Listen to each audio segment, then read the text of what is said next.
much. So welcome everyone to Resilience, Stress and Wellbeing. This year's certainly been unique for each of us, even though we're all experiencing the same event, a global pandemic. Its impact on every single one of us is very different. And by now you'd actually think we'd be used to these strange months of secondary lockdowns, mask wearing and uncertainty. However, the opposite's true. For many Australians, and particularly Victorians, the ability to mentally deal with the pandemic is waning. Gradually, negative emotions are becoming overbearing, while a mechanism to cope with them has either been taken away or significantly depleted. So as time goes on, the pandemic continues to impact our everyday lives. It's okay to feel more confused, sad, angry, or helpless about the situation. What's important is we understand these emotions and learn how to overcome them. Because the feelings, the thoughts, the emotions, and the circumstances is unique for every single one of us. And 2020 has certainly highlighted how we see, think about, and want to support our own well-being. So my aim is to provide you with some practical strategies that may support you currently and into the future. I'd just like you to think about, have you ever lost someone, had your heart broken, experienced divorce, been the victim of infidelity, experienced a natural disaster, been bullied, made redundant, infertile, been in a car accident? Have you or someone you love had a mental illness, dementia, a physical impairment? Stop and pause to consider. Adversity doesn't discriminate. If you're alive, you have to deal with tough times, and you're not alone. We all have things happening in our lives. Currently, we're united in our experience of the global pandemic, yet each of us is experiencing this differently. So resilience is the ability to adapt and recover from personal and professional setbacks.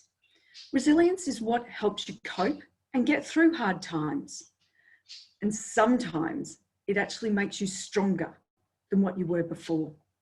So resilience has been described as bouncing back after difficult times, dealing with challenges, still holding your head up, giving things a go and trying your best, being strong on the inside, being able to cope with what life throws at you, and standing up for yourself when you need to. The thing about resilience is you never know if you have it or have enough of it until you actually need to draw on it. So it's really important to understand that stuff happens. At the start, I asked you to reflect on things that have occurred in your life, major and minor setbacks. They happen to every one of us. It's part of the world we live in. So it's important that we choose where we put our attention.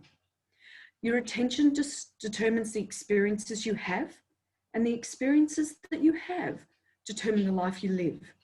Or said another way, you must control your attention to control your life. And ask yourself again and again, is it helping me or harming me? When you're trying to decide whether you'll do something, whether it's go for a run, stew over an argument, have another glass of wine, or get wound up with road rage, ask yourself, is this activity, the way I'm feeling, the way I'm acting, helping or harming me? And then there's stress. So stress is the body's response to anything that can be seen as dangerous to you. And the body goes into flight, fright, or freeze mode. It's good if you're facing a dangerous situation. However, usually we actually have to deal with frightening things using our mind. Stress is experienced when there's an imbalance between the demands being made on us and our actual resources to cope with those demands. The level And the extent of the stress that you may be feeling depends a great deal on your attitude to a particular situation. And an event that may be extremely stressful for one person can be a hiccup in another person's life. Think about it. For some people, getting in a lift or public speaking can be extremely stressful. For others, it's a mere blip.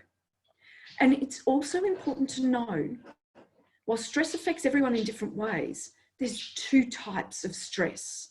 The good stress or eustress that's beneficial and motivating, can lift our performance when we need. And then the bad stress that causes anxiety and even health problems. So how are we currently being impacted, and what's actually happening to us as we navigate life in Melbourne in lockdown? We're actually more forgetful than normal. We may not be as good as planning or making decisions, and our irritability has certainly increased, and some might say gone through the roof. Basically, we're a far cry from the competent, well-organised adults we used to be. So Susan Rossell, who is a neuroscientist at Swinburne University, who's been studying the mental health of Australians during this crisis, comments that we've known for 100 years, as soon as you become stressed, anxious, depressed, or undergo any sort of trauma, and believe me, this event can be traumatic for some, your cognition becomes impaired. And with Melbourne under stage 4 restrictions, the reason why many of us are doing worse in this lockdown has to do with the long-term effects of stress on our cognition. So let's dig a little bit deeper to what could be happening. Okay, our executive function skills are kaput. When we're under prolonged stress and anxiety, we basically go into a rudimentary state of cognitive ability. All the routine things that we do every day are absolutely fine because they're hardwired, okay? But as soon as we need to do anything that requires higher order planning or thinking outside our box, we may be finding this more difficult because we need our frontal lobes for these sorts of tasks. And neuroscientist Lena Lemwansky tells us, in terms of these executive function skills, your brain is having a lot more difficulty accessing the prefrontal cortex, which is particularly important when we're making decisions. So it means we may be having trouble making good decisions. We may be having trouble understanding other people's perspectives, which could also mean why we find ourselves bickering with our family a little bit more in lockdown. And it's also affecting our hippocampus, which is our memory center. And that helps us understand space and time. And for me, that's certainly something that everything is blurring quite a lot. Now, the other thing is there's a higher level of baseline activity happening in our brain, okay? When we're under stress, our brains are constantly having to process this. So there's a high level baseline activity going on. And having stress hormones like cortisol flooding our brain is impacting our brain cells. So when we're stressed, the cortisol causes these brain cells to die, as well as stopping the brain from making our new brain cells, because usually this happens at a low level all the time, that the brain's making these new brain cells. So when we're not making our new brain cells, we have less cognitive flexibility, so we're less able to adapt to new situations. The other part is you could be sleeping more, but worse. So research has actually shown we're sleeping longer, but not necessarily better. And a lot of people are also reporting they're experiencing more vivid dreams. This is because the body's protective mechanism to get rid of excess adrenaline and cortisol is happening at night. And that means the brain is more active. And unfortunately, poor sleep quality or sleeplessness also impacts our brain. One night of not sleeping, we're 30% more anxious, and our emotional processing amygdala up to 60% more reactive. When we haven't slept enough, our amygdala is connecting to the part of the brain involved in our panic response. So we're much more likely to be snappy or reactive rather than thinking things through. And this last one could sound a little bit harsh, but life isn't as rewarding at the moment. We'd normally have very active social lives, very active employment, connecting with people. We're a busy group of people. And so we're not getting our normal hits of dopamine from our everyday lives. And dopamine is our reward chemical. So the important part to know is we can't control all the stresses happening in our life, but we can actually control how we react to them.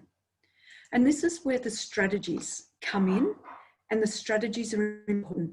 Wellbeing is something that we need to be working towards. It includes so many positive things: feeling happy, healthy, socially connected, and purposeful.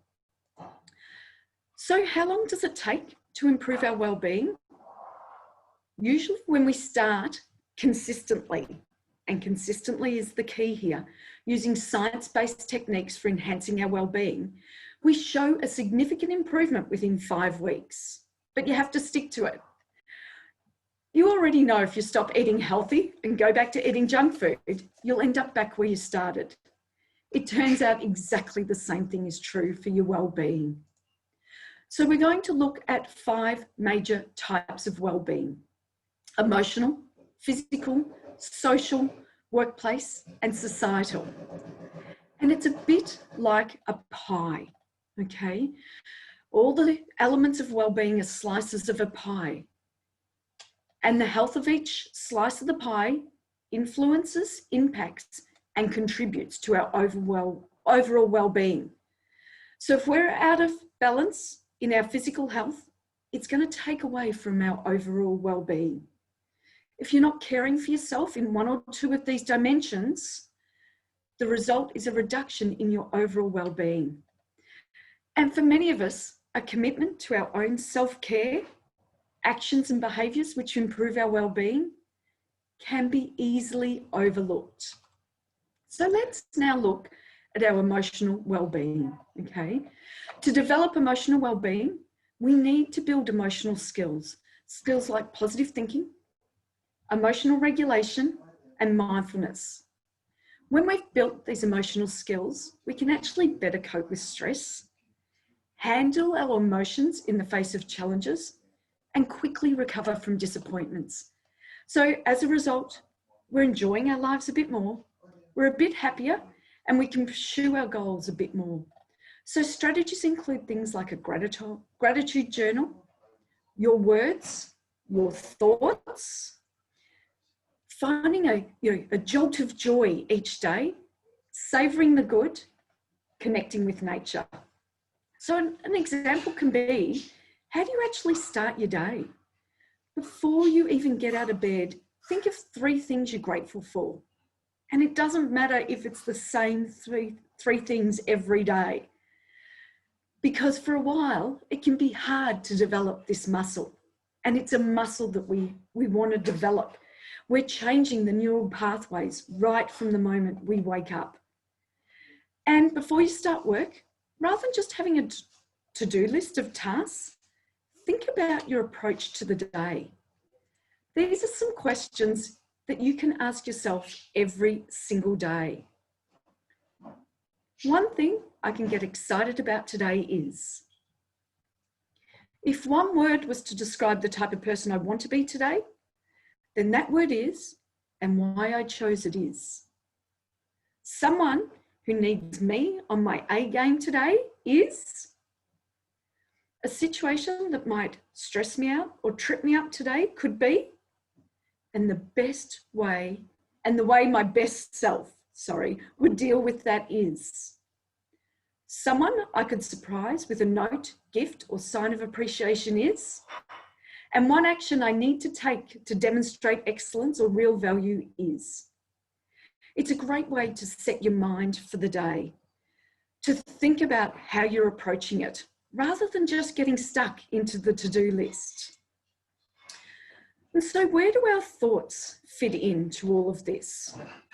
Most of the time, we actually don't notice our thoughts. They go on in the background, helping us make decisions and carry out our tasks automatically. Psychologists have also noticed that automatic thoughts can have a direct and really immediate impact on our feelings, emotions, and our behaviours. Simply put, as a situation arises, we have thoughts about the facts of that situation. And those thoughts trigger feelings. And based on those feelings, we engage in behaviours, which in turn can impact the situation either positively or negatively. And the cycle continues. What we feel, what we think, and what we do are integral to who we are. So if you don't make a conscious effort to intervene in this feedback loop, it could be controlling your life. And we need to remember we are actually greater than the sum of our emotions, thoughts, and actions, and we can learn how to master them. Thoughts can be changed. So I'd just like you to take a moment and select 2 words to identify how you are feeling at the moment. And there's no judgment to this, because there's nothing wrong with these thoughts or feelings at all. It's important not to deny the emotions or push them away. Allow yourself to feel them and then ask, what would you like to feel instead?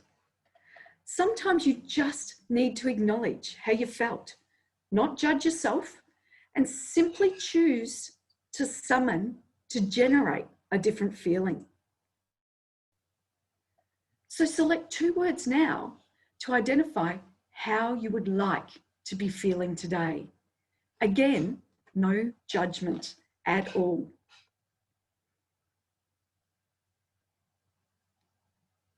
This small activity is something you can do a multitude of times every single day.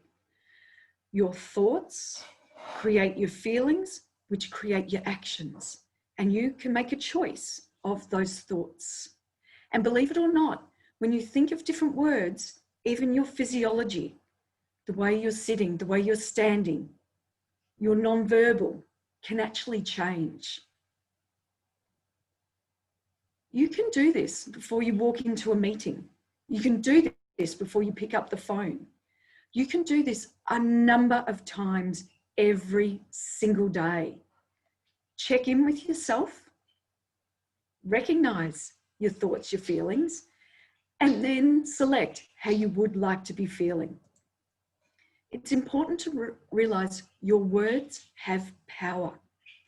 And the other part when doing this exercise that I'd love you to be aware of is check in with the words you're using, and are you using the same words every time? Because we could be using a word like angry when really we're meaning frustrated, when we're feeling defensive, or we're just feeling grumpy. We could be using the word anxious when we're really, maybe we're feeling vulnerable, skeptical, or a little bit nervous. We could be using the word happy when we're really feeling thankful or excited or confident. So start stretching your emotional vocabulary as well. It's the same as the word stressed. Are you stressed or are you overwhelmed? Dig a little bit deeper to see what's really going on. Okay, now our physical well-being.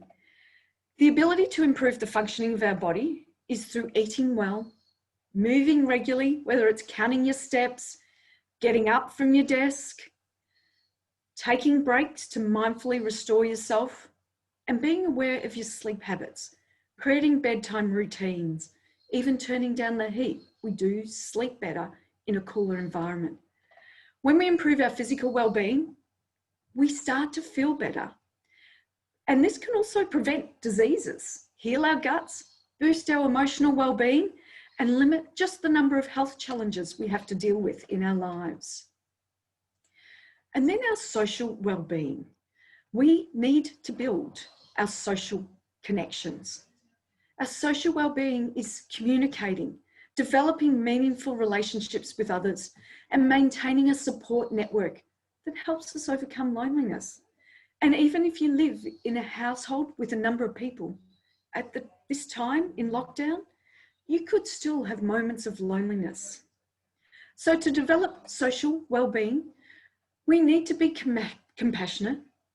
We need to listen with empathy. We actually need to make time to connect with others.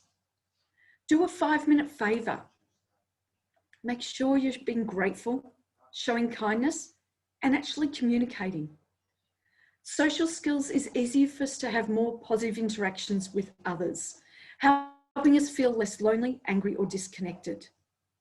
It's important to know that building social well-being is one of the best ways actually to build your emotional well-being as well.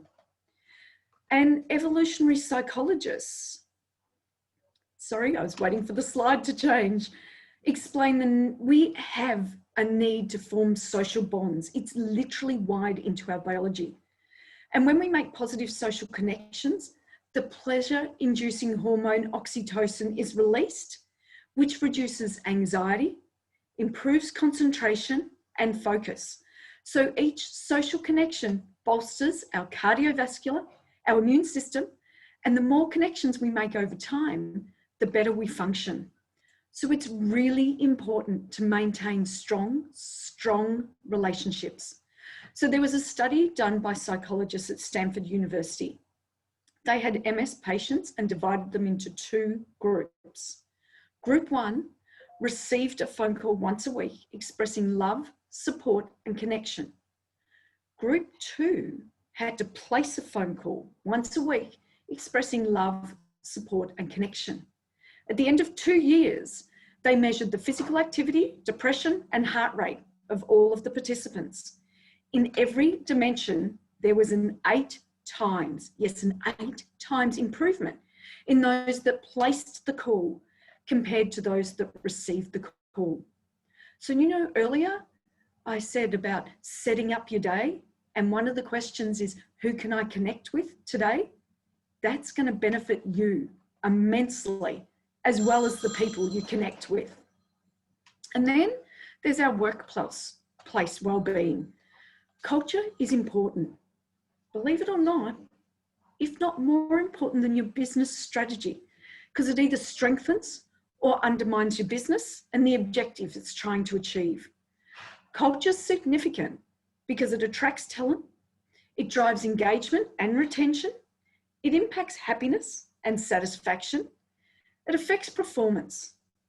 Organisations with stronger cultures actually outperform their competitors in financial performance and are generally more successful.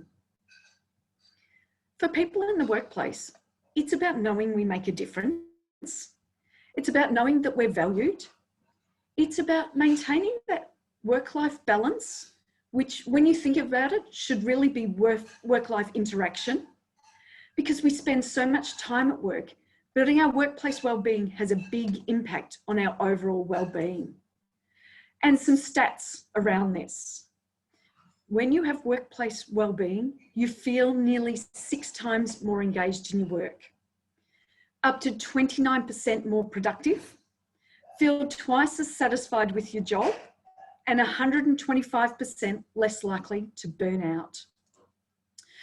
So these are some questions for you to think about and rate on a scale of 0 to 10 around what's known as the PERMA wellbeing model. And there's a handout for you today about that wellbeing model. So the questions around your positive emotions, engagement, the relationships, the meaning, the accomplishment, and health. And it makes a difference. So it's important to understand we become more successful when we're happier and more positive. Doctors put in a positive mood before making a diagnosis show almost 3 times more intelligence and creativity than doctors in a neutral state, and they diagnose 19% faster.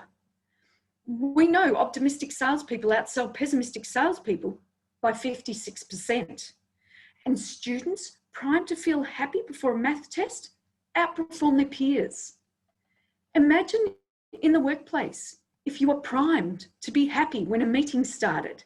You can do that with some small questions, perhaps, that you ask at the start of your meeting. Something else that's really important in your workplace and generally is to have moments of pause, to stop, to breathe, to notice, name the emotion.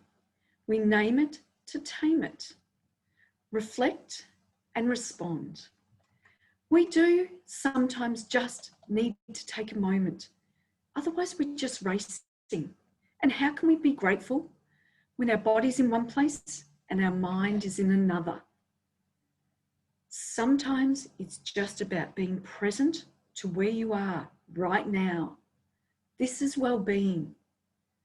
And we need to be doing this regularly. And for some of us, many of us, it goes against our natural grain. Set an alarm on your phone before you take on a new task. Stop, reflect, and set your intentions. And then there's societal well-being.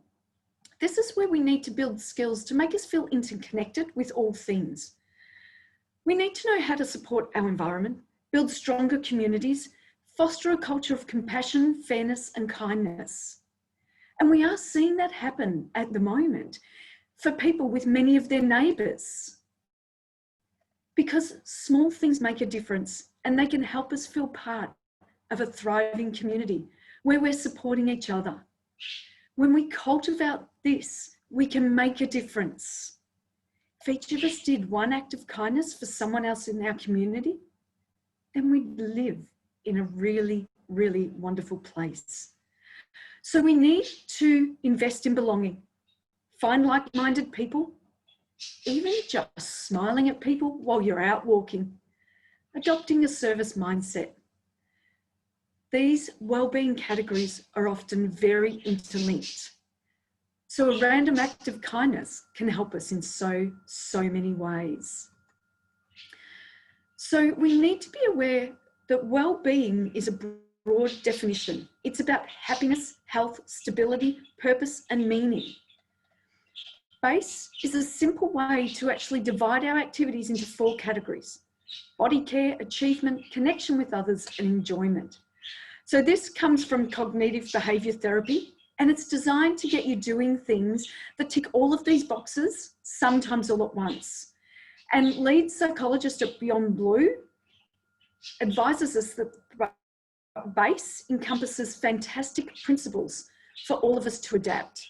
A routine that has activities across all of these categories is good for us because it releases good chemicals, which are the key to staying mentally healthy.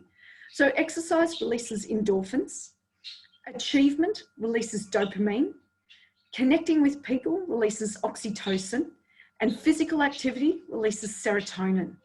So with that in mind, here's some suggestions around the different chemicals. So serotonin, the mood stabilizer. It helps regulate your mood as well as your sleep, appetite, digestion, learning ability, and memory. And on the screen are some small things to trigger serotonin. And then dopamine, the reward and motivation chemical, helps your learning, motivation, and problem solving. Oxytocin, known as the love hormone. It's about connection and helps to promote trust, empathy, and bonding in relationships. And the last one, triggering our endorphins. This is the stress relieving hormone and helps your body as a natural pain reliever in response to stress or discomfort. So it's really important to remember there's a lot of small things that you can do to help you take control, to help build your resilience, increase your well-being, and focus on your self-care. And if you're struggling to find a pattern, perhaps it might be helpful to write down in a weekly planner when and how you're going to do some of these activities. Find things you enjoy and actually scatter them throughout your week. It's a surefire way to actually find good opportunities every day. And at the moment, we could all do with these. And I love this. It's by Shane Paul from The Warrior Within. It takes courage to demand time for yourself. And at first glance, it may seem to be the ultimate in selfishness. A slap in the face to those who love and depend on you. It's not. It actually means you care enough to want the best in yourself and to give only the best to others. It's silent recognition that your obligation to them is to give your best and nothing less. And think about this, whether it's for your team at work, your colleagues, or your family at home. It's important for you to look after you so you can be the best for others. And one of the things to be really aware of is our self-talk. In the book, The Brain That Changes Itself, Norman Dodge, the author, said, thought changes structure. So the more we train our brain, the more we can reshape it. Basically, the brain is capable of being re-engineered, and we're the engineers. So it's taking advantage of the plasticity within our brain. So to do this, we have to direct our thoughts with intention. Otherwise, we're going to fall back into our automatic thinking patterns. And if you notice your automatic thinking patterns, maybe you have to reframe the thoughts and the questions you're asking yourself. Catch yourself in moments. Ask yourself different questions. Remember, is this helping me or harming me? And we want to practice GEM, gratitude, empathy, and mindfulness. It's small things. So in 6 weeks, practicing GEM for 5 minutes a day is scientifically proven to increase your engagement, creativity, and happiness, while lowering anxiety, stress, and your blood pressure. So Hugh Van Cullenberg from the Resilience Project advises us to keep it simple. Note down things you're grateful for or where you're getting your wins. Undertake random acts of kindness for someone and take a few moments to be truly present at work, with your family or your friends. And the Resilience Project, which is a book, a well-known book, and Hugh gives talks everywhere, also has an app. You can download it for about $4, and every day you use this app and you can check in on your gratitude, your empathy, and your mindfulness. And the author of the book, The Attitude of Gratitude, makes an interesting observation about how this boosts our spirits. When we notice what's right instead of what's wrong, it makes us feel that we have everything we need, at least in this moment. So every single day, capture kindness. Know that we rise by lifting others. It's small things that you can do every day, because we can't tell what may happen to us in this strange medley of life, but we actually can tell and decide what happens to us, how we take it, what we do with it, and that's what counts in the end. So keep in mind, it takes time and effort to build any new skill set, and that includes your wellbeing skills. It's important to be realistic with yourself about what you can accomplish in a given amount of time, because having unrealistic expectations can lead you to give up before you've even reached your wellbeing goals. So create a realistic plan. Do it in small steps. Stick to it. Consistency is the key. Small actions every day lead to big improvements over time. And focus on the basics. Drink enough water, get enough sleep, eat healthy, make time to go outside, and see the sun once each day. Because in times of turbulence, it's easy to let some of these basic building blocks to well-being go. Nurture your high-quality connections. Authentically connect. and give yourself time and space to laugh with others. Practice self-compassion, set some weekly goals, and small habits are important. As positive emotions accrued, they build up your psychological, intellectual, social, and physical resources, leaving you more resilient. So I'd like you to take a moment and think, what are your action steps from today? What are the small things you can do every single day to make a difference? And you're more than welcome to put them in the chat box now so that other people can be inspired by your ideas. This is where we're already starting to contribute and help others. It's an interesting time. It's a time to be kind to yourself. And it's a time where connecting with others is going to help and serve you well. So thank you all so much. That's a wrap up from me. You are more than welcome to connect with me, ask questions, and of course, available to deliver workshops and tailored training around a variety of topics. This is, of course, one of my favourites because it empowers us both at work and at home. So thank you so much for your time today. And we're going to open it to questions. If anyone would like any clarification or anything, I'm here for some questions, of course. Thanks, Michele. Everyone's still on mute, but feel free to unmute yourself and ask any questions about what we've just discussed or anything else anyone has to ask.